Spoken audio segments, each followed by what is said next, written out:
Three Corners is just your average small town, standing on the banks of a flood-prone river with a large pub anchoring the village at a once famous three-way intersection. Now it's simply convenient, as people chase the country dream, the country lifestyle, just not the unceasing agricultural workload. Population 2,000-ish. But like all small towns, scratch the surface and you'll be surprised at what you find underneath. In that sense, Three Corners is really no different to any other small town I know, except perhaps for some of the characters you might meet.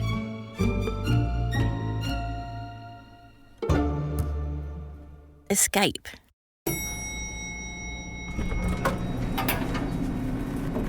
He just wanted some peace at work.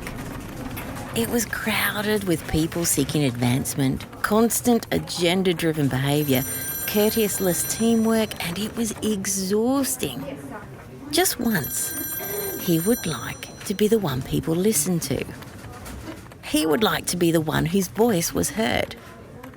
It didn't really bother him that his ideas were taken and the credit given to another.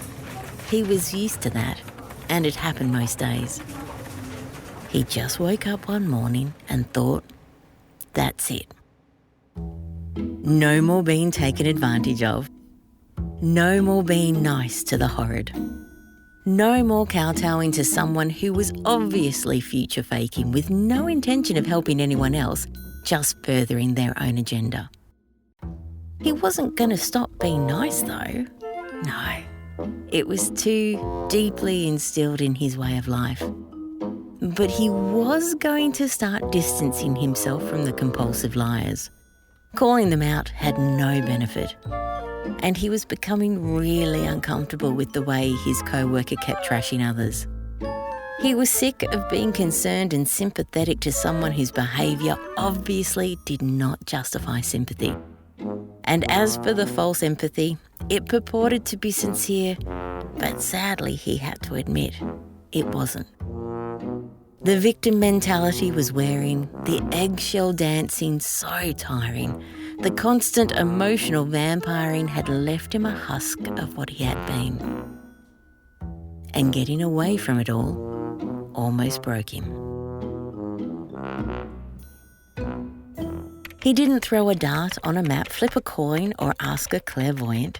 Instead, he researched methodically by Googling community and found a small, furnished apartment for rent in Three Corners.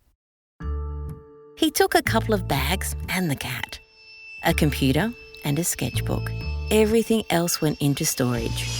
He caught a plane to the nearest big city, then an old, creaking bus that rattled along a narrow road, passing trickling waterfalls on one-lane bridges that eventually led down to a tiny town where he was let off in front of a quiet pub on a deserted road in the middle of the swirling summer heat.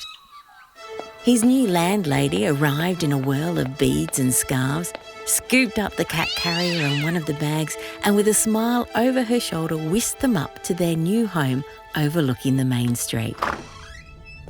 Despite the heat, it was cool inside. Old boards and black and white tiles, a small lounge area, galley kitchen, large bedroom and a combined bathroom laundry practically untouched since the 60s.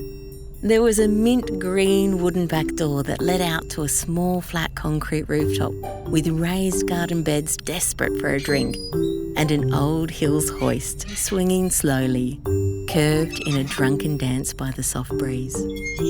The landlady handed over the keys and a grocery bag with meals for both him and the cat, as well as a tiny pab decorated with raspberries, mango and cream.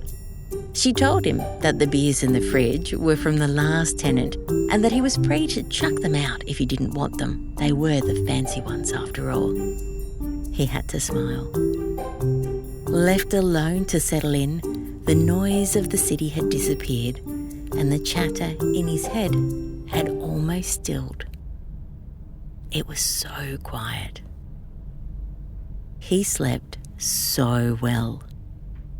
And in the morning, when he logged on for work, he blocked out his availability for meetings, turned his phone on airport mode, and finished all his work before 11. Leaving the cat fed and the phone in his apartment, he ventured downstairs for a walk through his new hometown. From the dimly lit stairwell, he stepped out into a brilliant, bustling day. People were stopped on the footpath, chatting in small groups. There was laughter as they greeted each other, some not pausing, others with all the time in the world.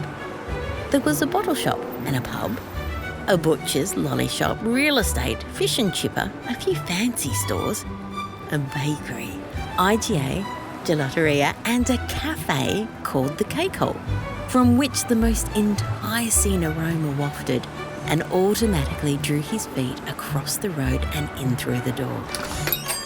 He passed his landlady on the way in, returned her greeting, and when she informed the entire cafe that he was the new tenant, he embarrassedly slunk into a corner table, trying to make himself less conspicuous.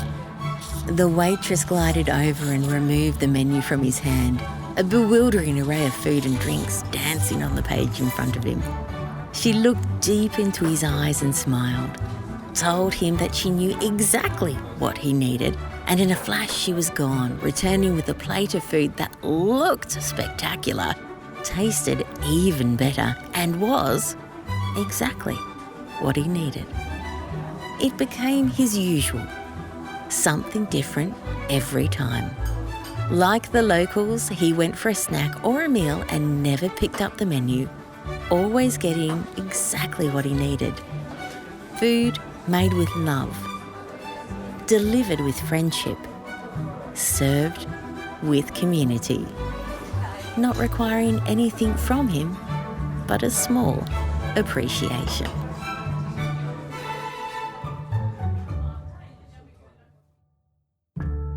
Today's episode of Three Corners was produced by our maestro, Postie, and featured the spelt-like tones of Jack.